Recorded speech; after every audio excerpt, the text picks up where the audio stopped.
అభివృద్ధిని చాలామంది ప్రతిపక్ష నాయకులు, ప్రతిపక్ష పార్టీలు జీర్ణించుకోలేక ముఖ్యమంత్రి మీద, రేవంత్ రెడ్డి గారి మీద ప్రత్యేకంగా అభాండాలు వేస్తూ ఉన్న విషయం మీకు ఈ సందర్భంగా గుర్తు చేస్తూ ఉన్నాను. ముఖ్యంగా ఫ్యూచర్ సిటీ కావచ్చు, లేదా ఇంటిగ్రేటెడ్ హాస్టల్ విధానం కావచ్చు, ఈనాటి వరి కొనుగోలు విషయంలో కూడా ఈ రాష్ట్ర ప్రభుత్వం చిత్తశుద్ధితో వరి ధాన్యాన్ని కొన్నది. అదేవిధంగా మరి ఫ్యూచర్ సిటీ డెవలప్మెంట్ జరుగుతూ ఉంది.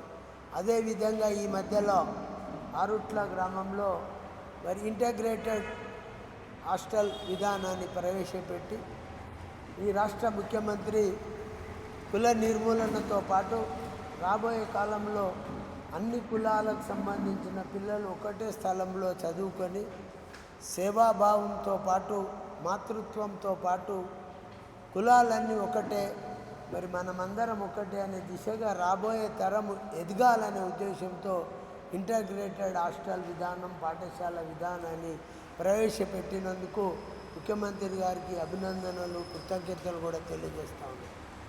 కానీ ఆ మధ్యలో పుట్ట మధు గారు మాట్లాడే విధానం కానీ, అలాగే మన సతీష్ గారు, మాజీ శాసనసభ్యులు సతీష్ గారు మాట్లాడే విధానం కానీ, ఈ జిల్లాలో టీఆర్ఎస్కి సంబంధించిన మాజీ శాసనసభ్యులు అసలు కాంగ్రెస్ ప్రభుత్వం పనే చేస్తలేదు, అసలు కాంగ్రెస్ ప్రభుత్వం అంటే ప్రభుత్వమే కాదు, టీఆర్ఎస్ ప్రభుత్వమే ప్రభుత్వం ఉండే అనే రీతిలో పత్రికలలో మాట్లాడుతూ ఉన్న విషయాన్ని ఈ సందర్భంగా గుర్తు చేస్తూ, నేను మాజీ శాసనసభ్యులకు గతంలో 10 సంవత్సరం అధికారంలో ఉన్న కేసీఆర్, కేటీఆర్ ముఖ్యులందరినీ కోరుతాను, ఒక్కసారి బేరీజు వేసుకొని ఈ 2.5 సంవత్సరాల్లో ఈ రాష్ట్ర అభివృద్ధి మరి పురోగతి ఏ రకంగా జరుగుతుంది ఒకసారి ఆలోచించమని కోరుతాను.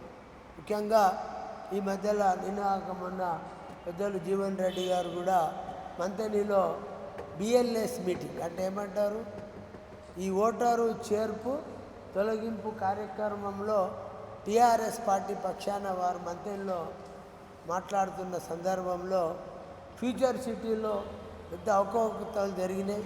ఫ్యూచర్ సిటీలలో జరిగిన అవకతవకలకు ముఖ్యమంత్రితో పాటు శ్రీధర్ బాబు కూడా బాధ్యుడనే మాట, అట్లనే ఇసుక దందా ఈ ప్రభుత్వంలోనే మొదలైనట్టు ఈ రకంగా కొన్ని మాటలు జీవన్ రెడ్డి గారు మాట్లాడారు.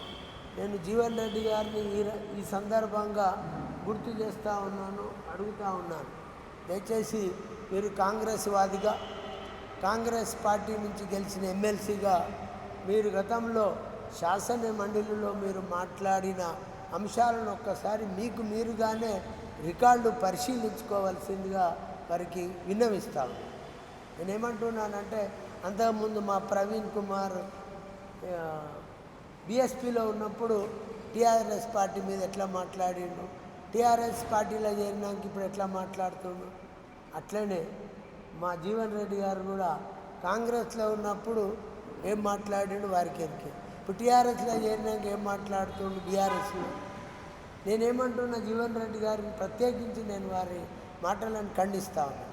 ఏమేం విషయాలు అంటే 3, ఇంటిగ్రేటెడ్ హాస్టల్ విధానం తప్పు అనే మాట మాట్లాడిండు. మరి ఫ్యూచర్ సిటీలో జరుగుతున్న అవకతవకలకు బాధ్యులు ముఖ్యమంత్రితో పాటు శ్రీధర్ బాబు బాధ్యుడు అనే మాట మాట్లాడుతున్నాను.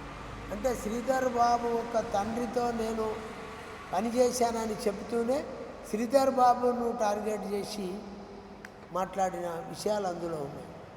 నేను ఈరోజు జీవన్ రెడ్డి గారిని అడుగుతా ఉన్నాను, మీరు ఆనాడు బీఆర్ఎస్ ప్రభుత్వం అధికారం ఉన్నప్పుడు దళితుల 3 ఎకరాల భూమి ఏమైంది, ఇంటికో ఉద్యోగం ఏమైంది, కేజీ2 పీజీ ఏమైంది, ఇట్లా చెప్పుకుంటూ పోతే చాలా ఉంది.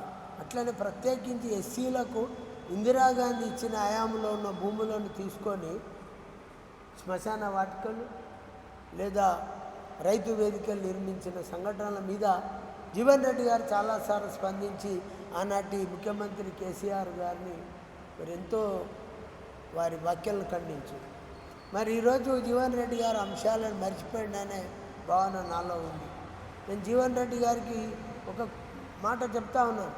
అయ్యా, ఈరోజు కులాలకు మతాలకు అతీతంగా కాంగ్రెస్ పార్టీ పనిచేస్తుంది. ఆనాడు ఇందిరాగాంధీ ప్రవేశపెట్టిన ఇందిరమ్మ ఇళ్లను ఈరోజు పునరుద్ధరించి జరుగుతున్న అభివృద్ధి కాదా? ఇంటగ్రేటెడ్ హాస్టల్ విధానాన్ని మీరు ఎందుకు వ్యతిరేకిస్తూ ఉన్నారు?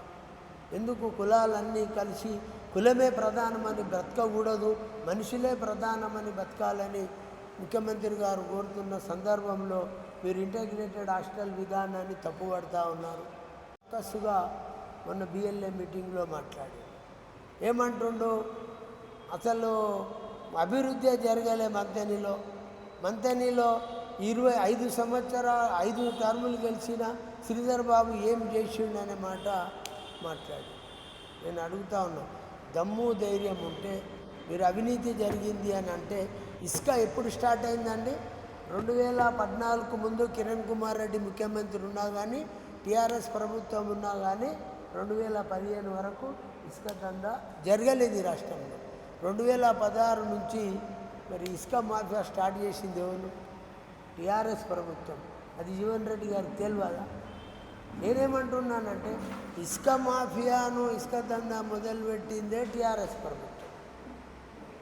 ఇసుక మాఫియా మొదలుపెట్టిందే టీఆర్ఎస్ ప్రభుత్వం. దానికి చాలా ఆధారాలు దర్శనే మీకు అందరికీ తెలుసు.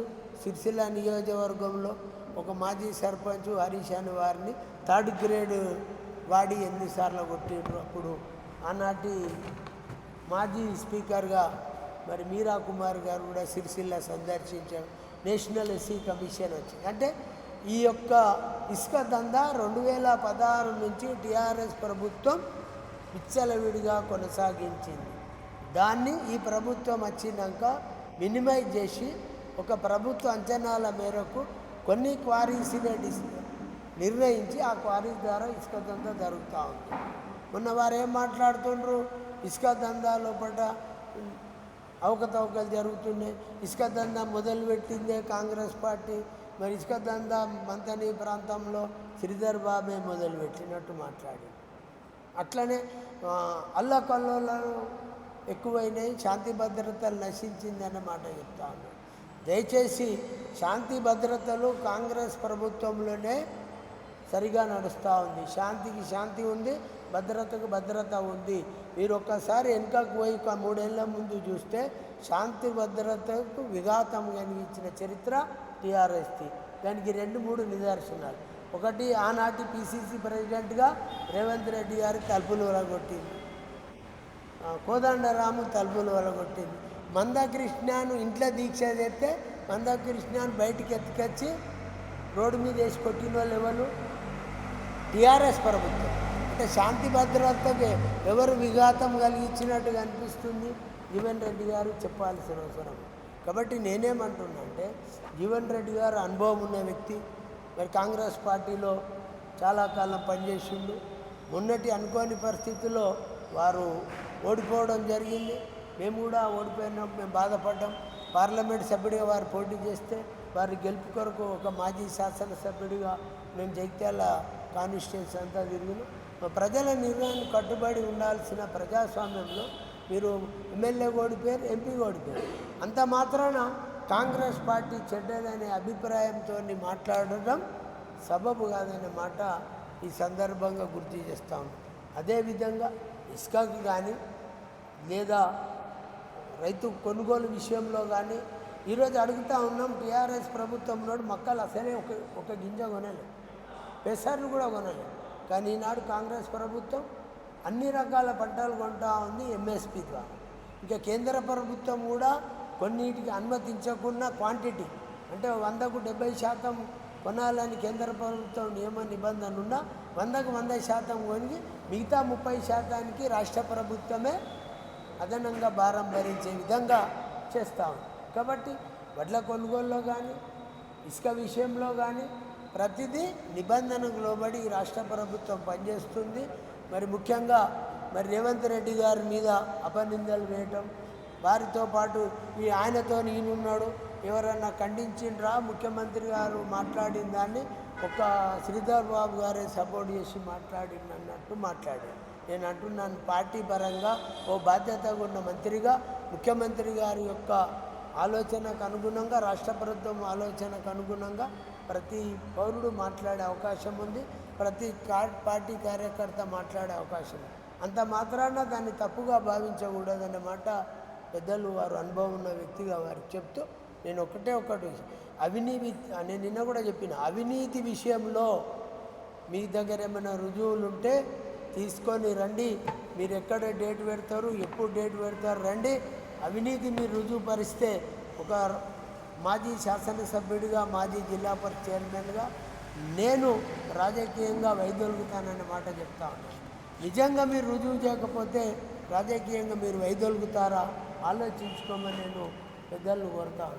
కాబట్టి అటు ముఖ్యమంత్రిని, ఇటు శ్రీధర్ బాబును, అటు పొన్నం అంటే ఎట్లా వీలైతే అట్లా ఆ ప్రతిపక్షంలో ఉన్న పార్టీ నాయకులు ఏమంటారు, ప్రజాస్వామ్యబద్ధంగా కాకుండా నోటికి వచ్చినట్లు మాట్లాడడం సబబు కాదు.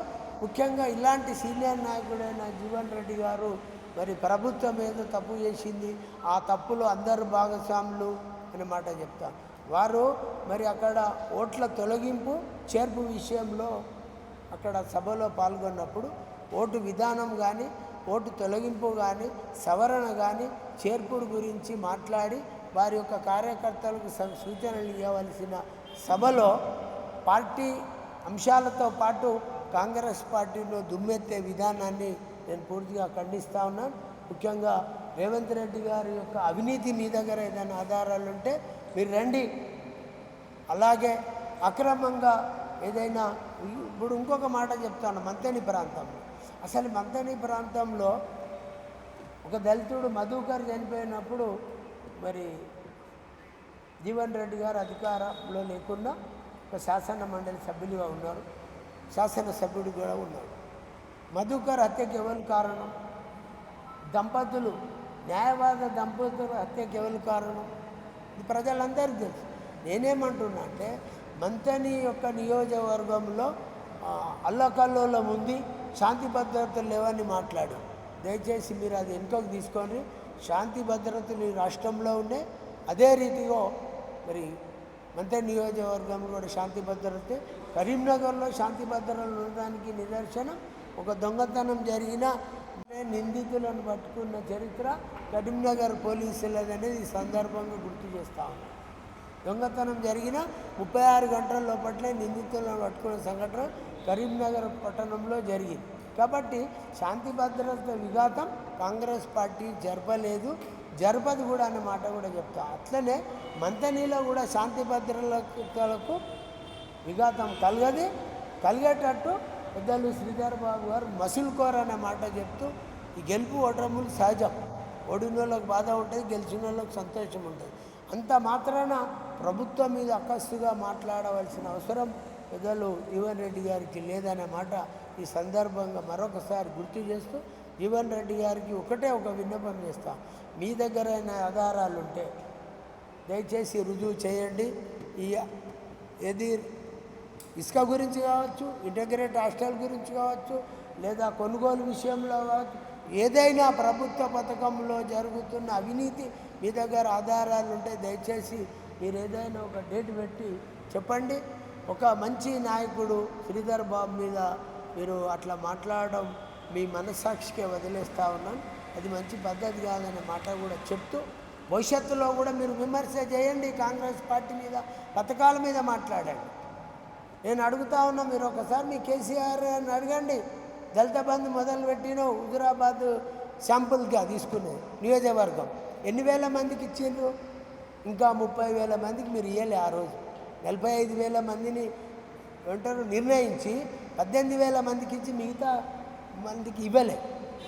అదేమైనట్టు ఆ పథకం? మరి ఎందుకు రాష్ట్రం అంతా అమలు చేయకపోయింది అప్పుడు? కాబట్టి పార్టీ యొక్క ఆలోచన, ప్రభుత్వం యొక్క ఆలోచనలు పరిగణలో తీసుకొని పెద్దలు జీవన్ రెడ్డి గారు మాట్లాడితే మంచిది. చాలా సుదీర్ఘ అనుభవం ఉన్న వ్యక్తి పెద్దలు జీవన్ రెడ్డి గారు. వారంటే వ్యక్తిగతంగా మాకు అభిమానం.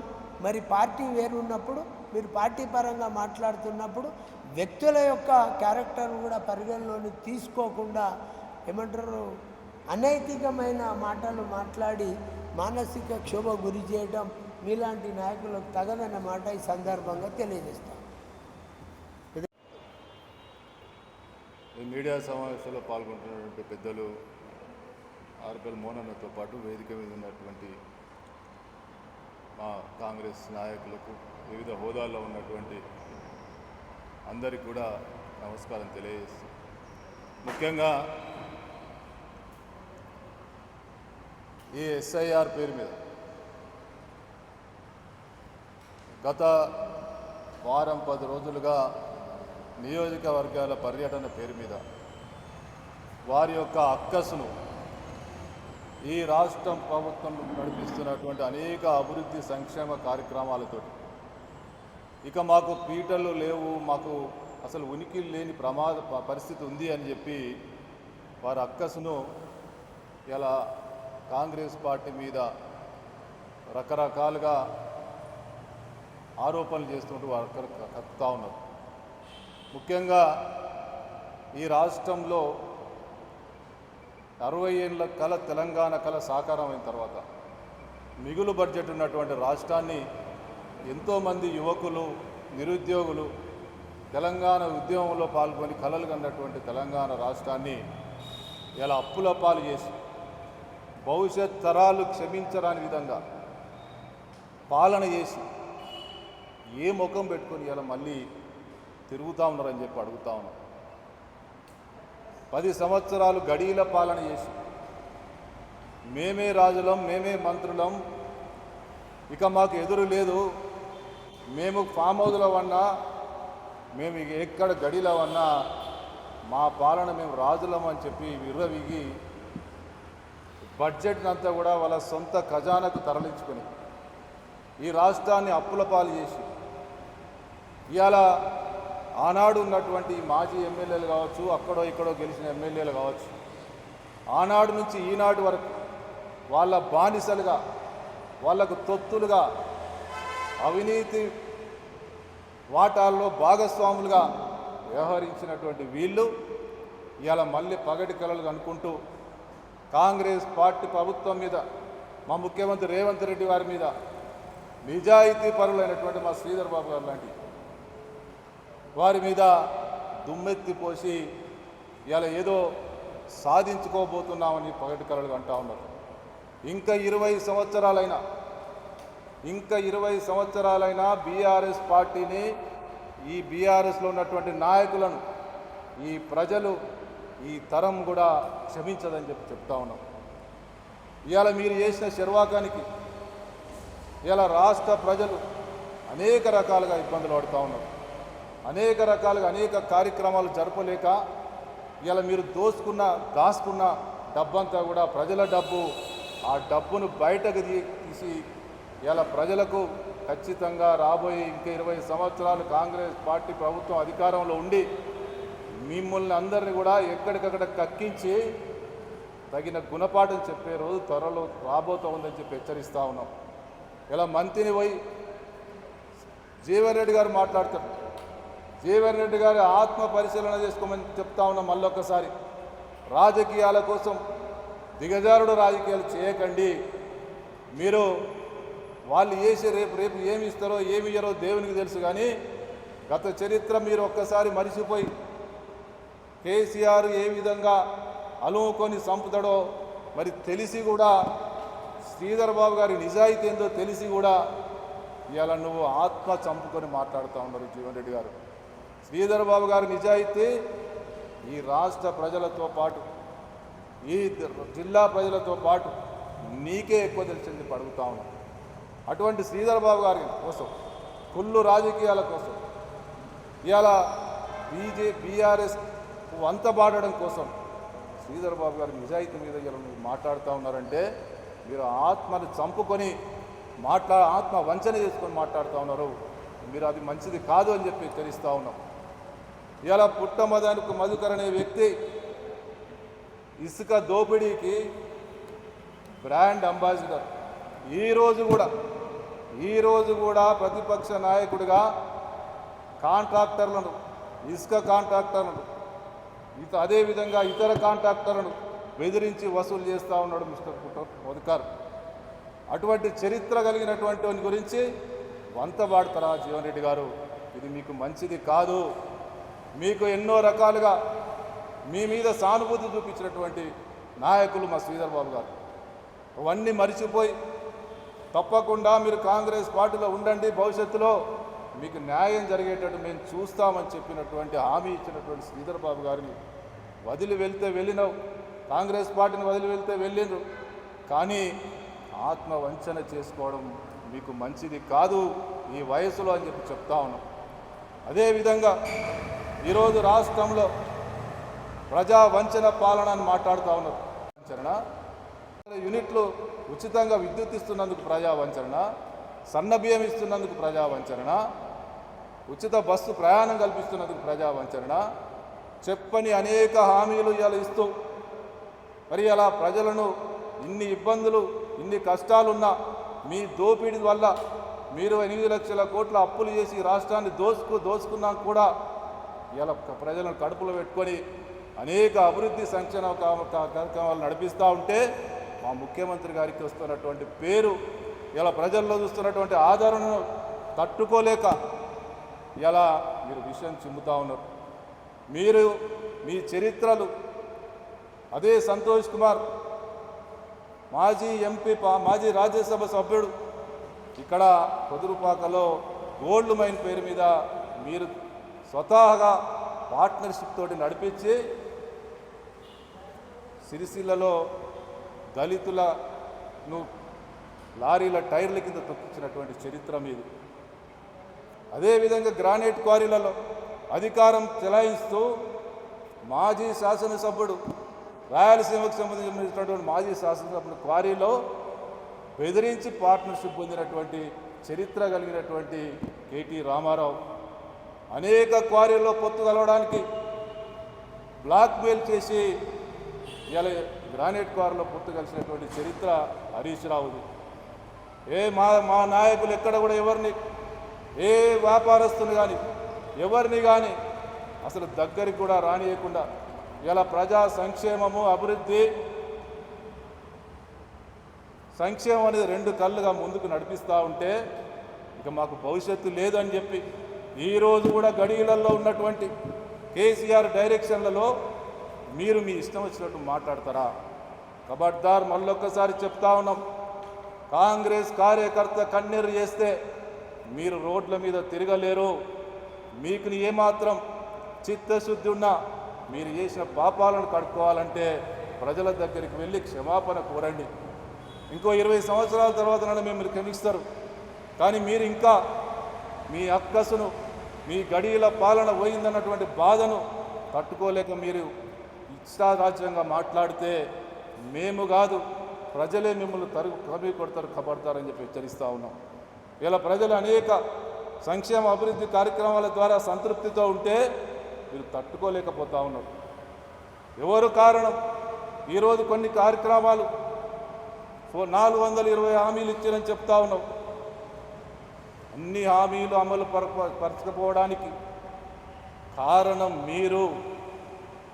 మీరు దోసుకొని దాచుకున్న ఈ రాష్ట్ర బడ్జెట్ను 8 లక్షల కోట్ల అప్పులు చేయడం వల్ల ఈరోజు అనేక ఇబ్బందుల్లో ఈ రాష్ట్రం మరి ప్రభుత్వం పాలన కొనసాగుతూ ఉంది. మీరు కనుక ఆ రోజు దోపిడీకి పాల్పడకపోతే ఇలా ప్రజలు అనేక సంక్షేమం ఇంకా సంతోషంగా ఇంకా అనేక కార్యక్రమాలు జరుపుకునే అవకాశం ఉండే. చరిత్ర మిమ్మల్ని క్షమించదు. ఇంకొకసారి అవాకులు చెవాకులు మాట్లాడితే మీరు ఏది పడితే అది మాట్లాడి ఇలా ప్రజలను తప్పుదో పట్టిస్తూ ఉంటే ప్రజల ముందు ప్రతి ఒక్కటి ఉంది. మీరు చేసిన దోపిడంతా కూడా ప్రజలకు తెలుసు. 2 గేట్లు కుంగిపోతే ఏమైందని చెప్పి మాట్లాడుతా ఉన్నాం. అదేమన్నా బిల్డింగా? అదేమన్నా 2 డబుల్ బెడ్రూమ్ ఇల్లా? ఇలా వాటర్ యొక్క కెపాసిటీ ఏంది? వాటర్ యొక్క వెయిట్ ఏ విధంగా ఉంటుంది?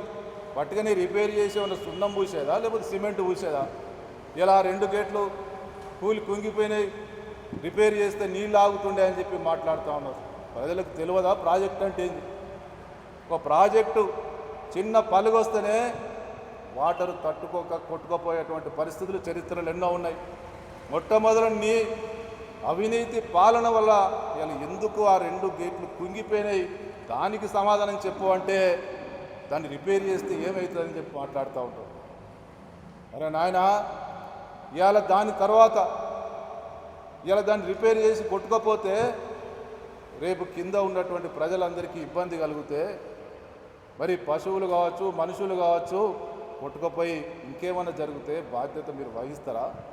ఈనాడు మీ అవినీతి దోపిడి వల్ల జరిగినటువంటి ఈ కాళేశ్వరం ప్రాజెక్టు కావచ్చు అనేక ప్రాజెక్టులలో దోసుకొని దాచుకున్న మీ చరిత్ర వల్లే ఇలాంటి ఇబ్బందులు కలుగుతూ ఉన్నాయన్న సంగతి ప్రజలకు అందరికీ తెలుసు. ఇక రాబోయే రోజుల్లో ఇలాంటి మాటలు మా శ్రీధర్ బాబు గారు లాంటి నాయకుని మీద కావచ్చు ఎక్కడైనా ఇటువంటి మాటలు మాట్లాడితే నాలుక కోస్తామని చెప్పి మరొకసారి హెచ్చరిస్తూ ఉన్నాం. కాంగ్రెస్ కార్యకర్తలు కన్నెర్ర చేస్తే ఖబర్దార్ మీరు ఎక్కడ ఉంటారో ఆలోచన చేసుకోమని చెప్పి హెచ్చరిస్తూ ఉన్నాం.